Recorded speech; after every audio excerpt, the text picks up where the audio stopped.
Di sini saya akan membahas tentang beli barang bekas itu rugi atau untung. Di sini saya udah banyak banget beli barang bekas. Dulu itu saya punya laptop all-in-one, itu harganya terjangkau kayak sekitar 1,4 gitu. Tapi dapat layar yang touchscreen, bisa jadi tablet. Intelnya sih di bawahnya Intel Celeron, kalau nggak salah Intel Atom, guys. Terus habis itu pindah kayak monitor yang lumayan nggak terlalu mahal, tapi monitor itu rusak karena human error ya, karena waktu itu aku sendiri sih, tapi itu juga rusak, guys. Terus pernah juga laptop aku beli HP yang harganya tuh sangat-sangat di bawah pasaran. HP-nya itu Fujitsu Docomo ya, itu harganya cuman kayak 500.000 doang, guys. Nah, apakah worth it untuk beli barang-barang yang murah dan dipakai untuk harian? Kalau menurut aku jawabannya sorry to say, guys ya, enggak. Karena barang-barang bekas itu sudah ada degradasi umur, guys. Sebagai contoh misalnya laptop Ultrabook itu mungkin bisa bertahan seharian kalau dipakai kerjaan office atau ringan, bisa sampai 10 jam. Tapi karena laptopnya bekas, dia cuma tahan kayak 5 jam, 4 jam doang, itu baterainya udah habis, padahal dia dulu kastanya Ultrabook, guys. Oke, yang kedua, degradasi komponen, guys. Misalnya kayak begini, kalian misalnya main game di laptop yang bekas, biasanya itu suhunya lebih panas daripada laptop yang masih baru, tapi itu bisa diakalin dengan cara ripasta. Tapi ya itu lagi-lagi nggak semua orang ngerti ripasta itu apa, nggak semua orang juga beli laptop itu langsung diperbaikin, di refurbishin, kan nggak semua orang ngerti, ya. Kadang ada orang yang beli laptop langsung dipakai dan nggak tahu kalau ini bakal begini, jadi kayak ya udah, dia tuh beli langsung pakai untuk sehari-hari. Akhirnya ketika rusak, lumayan kecewa gitu. Padahal sebenarnya untuk laptop bekas itu sudah sangat wajar untuk rusak gitu, tapi ya memang untuk penanganannya itu beda-beda, guys. Terus ada lagi laptop bekas itu biasanya umurnya kan udah lumayan lama, guys. Biasanya ada kondisi tiba-tiba laptop itu kenapa-kenapa, guys. Di sini gue nggak akan memberikan contoh laptopnya karena gue nggak mau menjelekkan suatu brand atau suatu toko ya. Cuman ini pengalaman aku sendiri. Aku beli HP yang lumayan murah, tadi aku bilang bekas, guys. Harganya emang lumayan di bawah pasaran. Kayak HP kan biasanya jutaan, itu aku beli cuman 500.000 doang. Dan itu aku belinya kondisi minus ya, kayak layarnya retak waktu itu.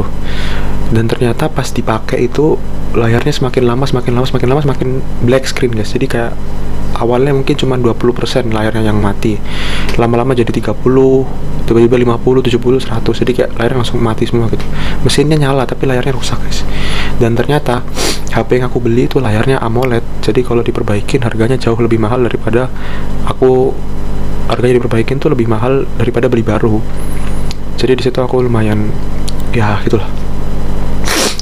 Jadi situ bener-bener kayak aku tuh berharap HP-nya bisa tahan paling enggak sih setahun 2 tahun. Ternyata cuman waktu seminggu 2 minggu udah rusak, guys. Tapi ya itu resikonya, guys ya. Itu karena aku belinya kondisi minus. Kalau kalian beli kondisi bagus harusnya nggak apa-apa sih, tapi nggak ada jaminan juga. Tapi ya kalian jangan takut, cuman kalau kalian beli barang bekas tuh ada resiko-resiko seperti itu yang tidak tertulis. Aku juga pernah waktu itu beli barang headset ya, headsetnya itu bekas juga, guys. Dan di situ ya pokoknya gue nggak mau menjelekin orang, guys. Jadi gue tuh ngomongnya harus kayak hati-hati gitu, soalnya gue takut ada orang yang tersinggung. Cuman intinya kalau kalian beli barang bekas itu kalian harus bener-bener cross check. Tapi gue juga pernah beli barang bekas tapi malah lebih bagus daripada barang baru. Kayak aku beli mechanical keyboard. Kalian kalau tahu di zaman tahun 2021 mechanical keyboard tuh harganya mahal banget, kayak sampai 500.000, 600.000, sejuta. Di situ aku dapetin cuman sekitar 100.000, guys. 100.000-an dapat mechanical keyboard, dan itu aku modif sendiri. Dan sampai sekarang keyboardnya masih aku pakai untuk ngetik konten ataupun kayak tugas sekolah. Kan misalnya ini keyboardnya yang aku pakai, guys. Jadi masih bagus, masih clicky, masih sangat layak untuk dipakai. Tapi itu saya berhasil dapat barang bekas yang bagus itu setelah kayak berkali-kali pakai barang-barang yang lumayan zonk lah. Tapi nggak masalah guys, di sini cuman saya pengen memberitahu bahwa barang bekas itu kalian harus bisa ekstra lebih hati-hati dalam menjaganya. Hampir semuanya barang bekas yang saya beli ini rusaknya itu karena penggunaan yang bisa dibilang itu kayak agak kasar ya. Jadi aku waktu itu juga pernah nyobain semacam jam gitu guys. Jamnya itu harganya lumayan di bawah pasaran. Aku beli dan jam itu jatuh langsung mati total guys. Di situ aku juga nggak ngerti kenapa. Akhirnya ya udah, ya aku situ lumayan, pokoknya kalau bisa dihitung-hitung sering guys aku tuh beli barang-barang bekas itu akhirnya malah kayak mati total. Dan tapi ya di sini walaupun saya rugi, saya tidak menjelekkan satu toko atau brand atau apa gitu ya, karena ya apa namanya itu bukan urusan saya gitu. Cuman di sini saya cuman mau cerita aja guys buat kalian, kalau beli barang-barang gitu kalian nggak apa-apa beli barang bekas, tapi kalian harus siap mengerti dalam oprekan-oprekannya lah. Misalnya kalau kalian beli HP, kalian misalnya beli HP bekas yang IMEI-nya keblokir ya, kalian harus ngerti gimana caranya nanti untuk unlock, atau mungkin kalian bayar atau gimana, pokoknya kalian harus ngerti sendiri guys. Nah itu menurut aku setara ya, jadi kayak harganya itu dikasih murah tapi kalian harus ngerti cara makainya gitu. Oprekannya beda sama HP yang masih bagus. Jadi kalau kalian beli HP yang udah kondisinya udah bukan HP sih, HP, laptop, PC atau apa, kalian harus ngerti ngoprek-ngoprek sendiri atau servis-servisnya kemana, itu kalian harus ngerti. Dan itu suatu skill yang orang-orang nggak terlalu mikirin gitu. Tapi ini gue bilang kayak begini biar kalian tuh nggak kayak aku gitu. Kalau dihitung-hitung sih udah banyak banget guys. Aku waktu itu sampai di titik tertentu aku sampai, jadi aku tuh punya, ini kan aku ngonten ini pakai laptop guys, sampai laptop aku yang baru itu untuk ngonten, karena kalau aku ngonten kan biasanya kayak berjam-jam gitu, aku perlu laptop yang baru biar kalau dia nyala 24 jam dia tuh nggak rusak gitu.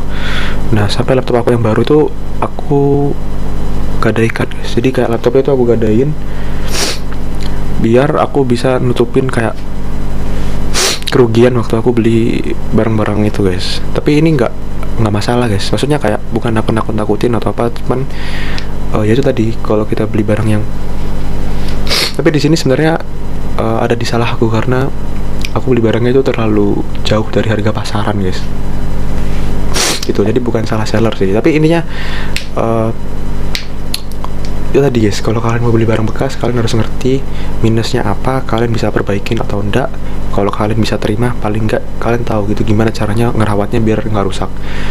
Dan ini menurut aku susah, aku masih bingung gimana caranya, karena kebetulan waktu itu aku tuh beli barang bekas waktu itu, dan barangnya itu aku pakai untuk pokoknya menurut aku susah banget guys. Jadi barang itu aku pakai untuk sehari-hari, karena aku beli Fujitsu Docomo itu lumayan, harganya lumayan turun banget waktu itu. Dan waktu itu aku beli yang minus ya, yang layarnya tuh udah retak.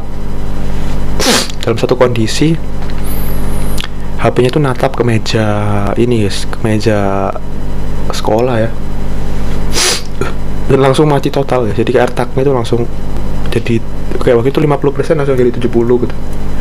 Terus pas pulang layarnya bener-bener mati total, dan itu bener-bener ya bener-bener lumayan sedih sih. Tapi ya itu sih,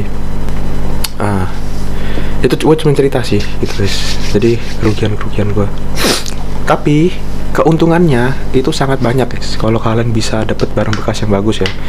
Jadi untuk barang bekas, kalau kalian dapat kondisi bagus banget, makanya itu kalau kalian beli barang bekas mending beli bekasnya tuh yang normal lah harganya. Misalnya kayak gini, misalnya ada harga A, barang barunya 100.000, terus kalian beli bekasnya yang B harganya sekitar 80.000, nah itu masih normal hitungannya. Tapi kalau barang barunya 100.000, kalian beli bekas sisa kayak harganya cuman mungkin 20.000 ya, itu bisa jadi ada hal-hal yang kalian harus ngerti gitu. Nah itu yang ya sesuai harga lah. Nah intinya itu guys, kalau menurut aku gimana caranya biar kita nggak rugi, ya kita harus merubah mindsetnya guys. Kalau kita beli barang begitu kita harus ngerti gimana ngerawatnya. Kayak misalnya nih aku beli mic nih, mic ini tuh kondisinya bekas. Kalau kalau mic baru itu eh pokoknya kalau mic baru tuh lumayan pricey guys ya, lumayan gede. Jadi eh aku beli yang bekas. Gimana cara ngerawat mic ini? Gampang. Aku kalau ngomong nggak teriak-teriak. Terus aku kalau apa namanya, kalau misalnya lagi minum nggak depan mic biar nggak tumpah. Kalau misalnya meja aku ini kayak goyang-goyang gitu guys.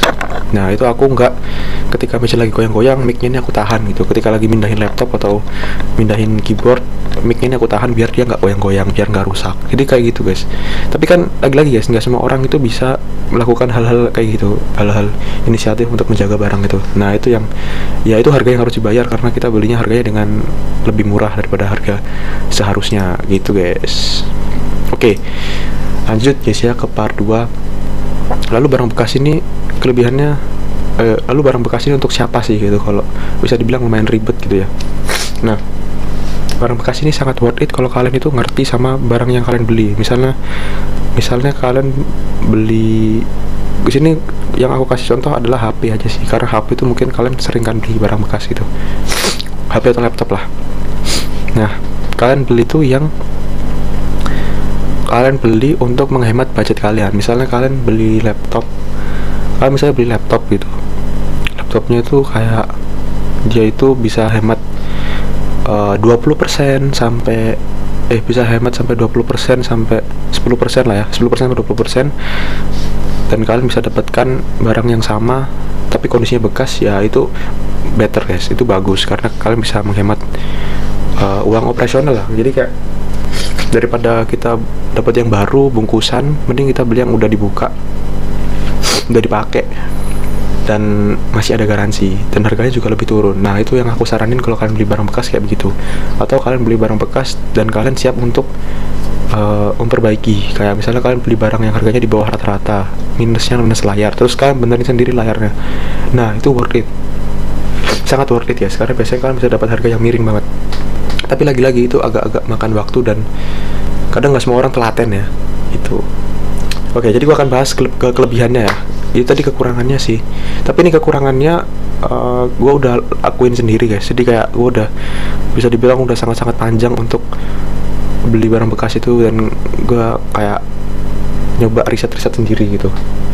Untuk kelebihannya banyak juga kok guys. Jadi kelebihannya kalau kalian beli barang bekas, kalian bakal mendapatkan barang yang speknya tinggi tapi harganya di bawah pasaran. Terus yang kedua, kalau kalian beli barang bekas, kalian bisa dapat keuntungan gitu. Misalnya di barang baru speknya itu tadi, kayak misalnya laptop apa ya, misalnya laptop i3 generasi terbaru, generasi 13 itu. Mungkin kalau di barunya di kayak, kalau baru mungkin masih di 7, kalau bekasnya kan dapat di harga 3 jutaan, itu kan jauh banget gitu loh. Jadi udah worth it gitu, bisa menghemat dan barangnya juga bagus gitu. Terus barang bekas juga kalian bakal lebih merasa untuk barang bekas itu lebih merasa kayak, oh barang ini tuh udah pernah dipakai gitu. Jadi kita makanya lebih hati-hati, nggak sembrono. Kalau barang baru biasanya kita pakainya kan kayak lebih kasar gitu loh. Jadi ya hitungannya lebih cepat rusak. Tapi kalau pakai barang bekas karena udah rusak, jadi kita harus hati-hati. Terus kita jadi lebih ngerti untuk memperbaiki itu. Nah itu sih. Dan yang terakhir untuk barang bekas ini, tapi kalau aku jujur, barang bekas ini tricky guys. Kayak kalau kalian beli barang bekas itu banyak hal yang kalian harus pertimbangkan, dan untuk mempertimbangkan ini itu kalian harus perlu skill lah. Dan skillnya itu ya kalian harus beli dengan pengalaman gitu, kalian nyobain gitu barang bekas. Waktu itu tuh aku nyobain beli mouse bekas, dan aku nyobain untuk gimana caranya biar bisa ganti switchnya itu biar nggak double click. Jadi kayak ganti-ganti sendiri, solder sendiri. Hitungannya emang lebih murah, tapi kalian bakal sedikit lebih ribet gitu sih. Oke, gue akan lebih singkatin lagi, udah 14 menit ya. Jadi worth it nggak sih untuk beli barang bekas gitu kan? Jadi jawabannya kalau menurut gue, Jadi jawabannya kalau menurutku adalah worth it guys, tapi kalian harus ngerti barang yang kalian beli itu apa gitu. Kayak misalnya kalau kalian beli barang bekas tapi tujuannya tuh ya kalian beli barang bekas gitu kan, tapi kalian tuh tujuannya dipakai sampai jangka waktu yang lama gitu. Misalnya gini, aku beli HP Pocophone F1 misalnya. Pocophone F1 itu kan kayak HP flagship, hampir flagship tahun 2017 ya, dan sekalian belinya di tahun 2024. Berarti umur HP itu sudah 7 tahun. HP 7 tahun pasti baterainya udah boros, udah mungkin panas, atau mungkin performanya bakal turun dan lain-lain. Apakah lu siap menggunakan HP itu dalam waktu yang lebih lama lagi, atau servis lagi? Itu yang kalian harus pertimbangkan. Memang harganya sangat-sangat turun, tapi bakal sebanding sama perawatannya. Jadi ya itu sih, di sini gue pengen ngasih tahu ini biar barangkali bisa jadi amal jariah ke gue juga kan. Maksudnya kayak kalau lu beli barang itu harus lebih, kalau barang baru sih harusnya nggak terlalu mikir ya, karena biasanya ada garansi, after salesnya juga bagus. Tapi kalau barang bekas ini kalian harus bener-bener bisa dibilang barang bekas ini kayak lu bertaruh gitu loh, high risk high reward. Kayak high risknya kita bisa memilih barang-barang yang kayak itu udah minus banget, tapi high rewardnya kalau kita bisa memperbaiki itu biasanya harganya lebih terjangkau gitu. Apalagi kalau kalian jual, nah itu lebih gokil lagi guys. Misalnya kalian misalnya beli apalah gitu, harga HP-nya kalian perbaiki, ternyata masih ada selisih berapa persen gitu, akhirnya kalian jual, nah untung gitu. Oke guys, thank you nonton ya, bye.